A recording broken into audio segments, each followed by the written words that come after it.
मुझे लगता है आज इस देश को ये दिन भी देखना था। ये जंतर मंतर वो जगह है जहां पे इस देश की प्रजा सरकारों के एक्सप्लॉयटेशन से तंग आके यहां पे धरने प्रदर्शन करने आती है। लेकिन आज यहां पे केरला के मुख्यमंत्री को अपना सारा कामकाज छोड़ के केरला से दिल्ली यहां पे धरना करने के लिए आना पड़ा केंद्र सरकार की ज्यादतियों के खिलाफ। मैं समझ रहा हूं ये भी इस देश को ये दिन भी देखना था। आज लगभग आधे राज्यों के अंदर विपक्ष की सरकारें हैं और आधे राज्यों के अंदर उन लोगों की सरकारें हैं। जो विपक्ष की सरकारें हैं आधे राज्यों के अंदर, तो लगभग 70 करोड़ लोगों को ये विपक्ष की सरकारें रिप्रेजेंट करती हैं। 70 करोड़ लोगों को, आधे देश को। और इस वक्त ऐसा लगता है कि केंद्र सरकार ने विपक्ष की सरकारों के खिलाफ युद्ध छेड़ा हुआ है। ऐसा लगता है कि जंग छेड़ी हुई है, लड़ाई छेड़ी हुई है। हिंदुस्तान पाकिस्तान का रखा है हम लोगों के साथ। हम ये पूछना चाहते हैं कि क्या आप इन 70 करोड़ लोगों को अपना नहीं मानते? क्या आप केरला के लोगों को अपना नहीं मानते? क्या आप तमिलनाडु के लोगों को अपना नहीं मानते? क्या आप कर्नाटका के, दिल्ली के, पंजाब के, वेस्ट बंगाल के लोगों को अपना नहीं मानते? क्या ये सारे पराये हैं? क्या ये भारत के नागरिक नहीं हैं? यहां के 70 करोड़ लोगों ने विपक्ष के लोगों को चुन के सरकार बनाई। संविधान के अंदर लिखा है कि इन सरकारों की क्या पावर है। शिक्षा की पावर राज्य सरकारों की, स्वास्थ्य की पावर राज्य सरकारों की। संविधान के अंदर लिखा है कि क्या क्या पावर है। आप हमें अपना काम ही नहीं करने देते। सारी विपक्ष की सरकारों को तरह तरह से प्रताड़ित करने के लिए आज केंद्र सरकार सारे हथकंडे अपना रही है।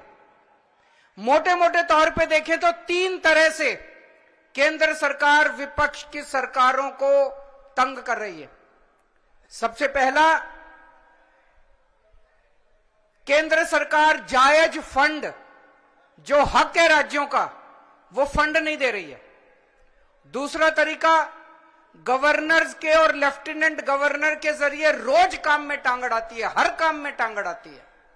और तीसरा तरीका, एजेंसीज को छोड़ के जिसको मर्जी पकड़ के जेल में डाले जा रहे हैं, जिसको मर्जी पकड़ के जेल में डाले जा रहे हैं। सबसे पहले मैं पहले तरीके पे आता हूं। यहां पे पिनरई विजयन साहब बैठे हैं, पंजाब के मुख्यमंत्री बैठे हैं, मैं दिल्ली का मुख्यमंत्री हूं और कई सारे राज्यों के मंत्रीगण आए हुए हैं। हम सारे रोज इस बात को झेल रहे हैं कि जो जायज फंड उस राज्य के बनते हैं वो फंड हमें नहीं दिए जा रहे। अगर केरला के लोगों को उनके हक के फंड नहीं दिए जाएंगे तो काम कैसे चलेगा? सरकार कैसे चलेगी? केरला की सरकार कैसे चलेगी? तमिलनाडु की सरकार कैसे चलेगी? और हम यहां भीख मांगने नहीं आए। विजयन साहब यहां पे अपने घर के लिए, अपने परिवार के लिए पैसे मांगने नहीं आए, अपने बच्चों के लिए, अपने बीवी बच्चों के लिए पैसे मांगने नहीं आए।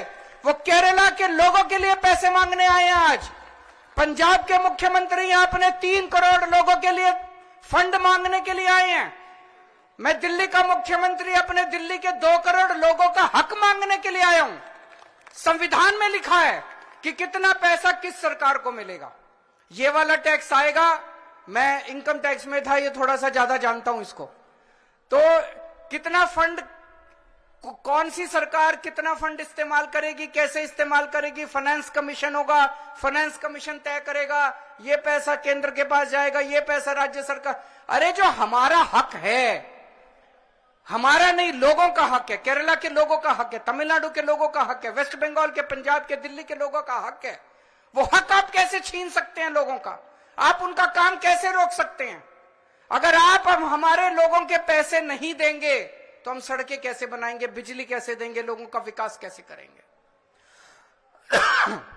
मैं भी 1-2 बैनर देख रहा था, उसमें लिखा था कि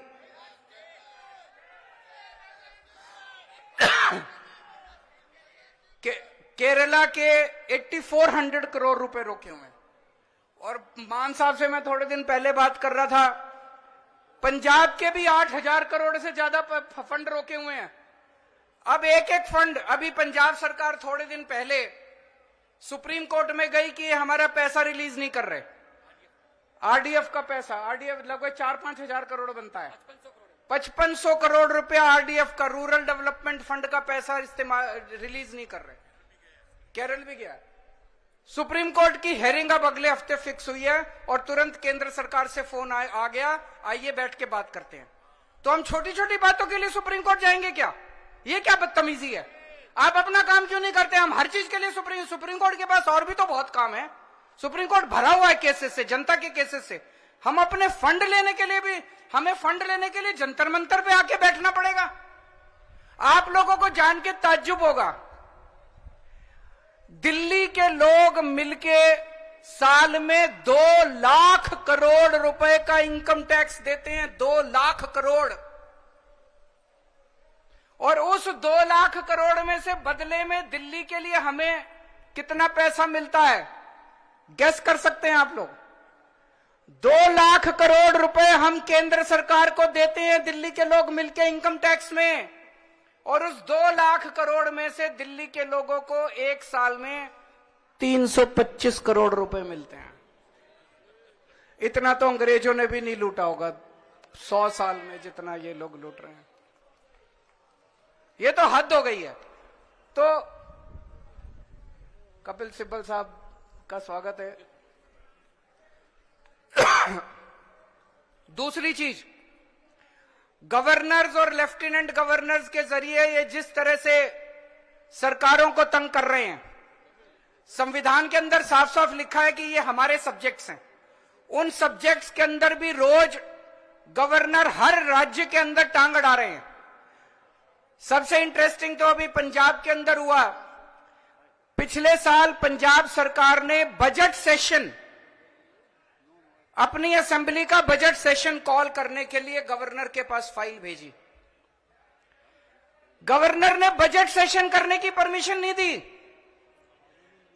सोचिए, एक चुनी हुई सरकार, फुल स्टेट, उसका मुख्यमंत्री, उसकी कैबिनेट प्रस्ताव पारित करके कहती है कि हम फलानी तारीख से बजट सेशन बुलाएंगे और उसमें राज्य का अगले साल का बजट पास करेंगे। गवर्नर ने बजट सेशन की भी परमिशन नहीं दी। अल्टीमेटली सुप्रीम कोर्ट जाना पड़ा। सुप्रीम कोर्ट ने गवर्नर को खूब लताड़ा। लेकिन प्रॉब्लम यह है कि इनको लताड़ का, गाली गलौज का, इनको सुप्रीम कोर्ट रोज लताड़ता है इन लोगों को, इनको कोई फर्क ही नहीं पड़ता। तो इस तरह से दिल्ली के अंदर तो आप सब लोग देख ही रहे हैं कि हर काम के अंदर किस तरह से लेफ्टिनेंट गवर्नर हर काम के अंदर, छोटे से छोटे काम के अंदर टांग अड़ा रहे हैं। और तीसरा तरीका है ईडी। यह अब इनका एक नया हथियार आ गया, ईडी। अभी तक इस देश के अंदर यह कानून होता था कि अगर आपने कोई क्राइम किया तो उसकी जांच होती थी, फिर उसमें मुकदमा चलता था। मुकदमे में तय होता था कि कौन कौन दोषी है, कौन कौन निर्दोष है। जो दोषी है उसको सजा मिलती थी, वो जेल जाता था। मुकदमे के बाद, मुकदमा खत्म होने के बाद आदमी जेल जाता था जिसको दोषी माना जाता था। अब अब तय कर लेते हैं कि इसको जेल भेजना है, तो उसको पकड़ लेते हैं, उसको जेल में डाल देते हैं। फिर सोचते हैं अब इस पे क्या मुकदमा करें, इस पे क्या केस बनाएं। फिर ये केस बनाते हैं और केस बनाने के बाद फिर वो तब तक जेल में रहता है जब तक कि मुकदमा पूरा ना हो जाए और वो निर्दोष साबित ना हो जाए। हमारे देश के अंदर 15-15 साल लग जाते हैं मुकदमे पूरे होने में। तो 15-15 साल किसी को भी पकड़ के जेल, यह भी पीएमएलए जो कानून लेके आए उसमें ही लिखा है कि जब तक उस आदमी को, किसी को भी पकड़ के जेल में डाल दो और जब तक उस आदमी का मुकदमा पूरा नहीं हो जाता, वो निर्दोष साबित नहीं हो जाता, तब तक वो जेल से बाहर नहीं आएगा। ये तो बहुत खतरनाक है। अभी हेमंत सोरेन साहब को इन्होंने जेल में डाल दिया, अभी तक उनके ऊपर कुछ भी साबित नहीं हुआ है, अभी उनके ऊपर मुकदमा नहीं चला है, अभी मुकदमा शुरू भी नहीं हुआ है, अभी जांच चल रही है। लेकिन अगर मुकदमे को 15 साल लगे तो हेमंत सोरेन साहब 15 साल जेल में रहेंगे। और ये तो किसी को भी कर दें, कल मुझे पकड़ के जेल में डाल देंगे, विजयन साहब को पकड़ के जेल में डाल देंगे, स्टालिन साहब को पकड़ के जेल में डाल देंगे, सीतारामैया साहब को पकड़ के जेल में डाल देंगे, सुखविंदर जी को, किसी भी को भी पकड़ के जेल में डाल देंगे और सरकार गिरा देंगे। हेमंत सोरेन साहब को जेल में डाला, उसके बाद 48 घंटे तक ये लोग तोड़ने की कोशिश करते रहे, जेएमएम को तोड़ देते हैं। ये तो भगवान का भला और जेएमएम वालों का महान है, जेएमएम वाले जो टूटे नहीं इनके सामने। तो ये अब ये किसी भी को भी पकड़ के जेल में डाल देंगे, उसकी सरकार तोड़ देंगे और फिर अपनी सरकार बना लेंगे। ये क्या चल रहा है इस देश के अंदर? कह रहे हैं केजरीवाल भ्रष्ट है। मैं पूछना चाहता हूं, मैंने दिल्ली में बिजली सस्ती, बिजली फ्री कर दी दिल्ली के अंदर, मध्य प्रदेश में, गुजरात में, उत्तर प्रदेश में सबसे महंगी बिजली मिल रही है देश में। तो बिजली फ्री करने वाला चोर है कि बिजली महंगी करने वाला चोर है? दिल्ली में मैंने सबका इलाज मुफ्त कर दिया, चाहे गरीब हो चाहे अमीर हो, सरकारी अस्पताल में चले जाओ, सबका दवा दारू सब फ्री। मध्य प्रदेश में, गुजरात में, उत्तर प्रदेश में चले जाओ, इतना महंगा इलाज, सरकारी अस्पतालों का बेड़ा गर्क कर दिया इन लोगों को। मैं पूछ रहा हूं, लोगों का इलाज फ्री करने वाला चोर है कि लोगों का इलाज महंगा करने वाला चोर है? किसी को भी पकड़ के चोर चोर चोर चोर चिल्लाना चालू कर देते हैं लोग। तो दोस्तों, देश का बहुत बुरा हाल है। मैं विजयन साहब को बहुत बहुत बधाई देना चाहता हूं, उन्होंने आज ये अलख जगाई है, सबको इकट्ठा किया है। ये देश केवल हमारा नहीं है, ये देश 140 करोड़ लोगों का है। और आज मैं बीजेपी वालों को कहना भी चाहता हूं, समय का चक्र घूमता है, समय बड़ा बलवान है, अहंकार मत करो।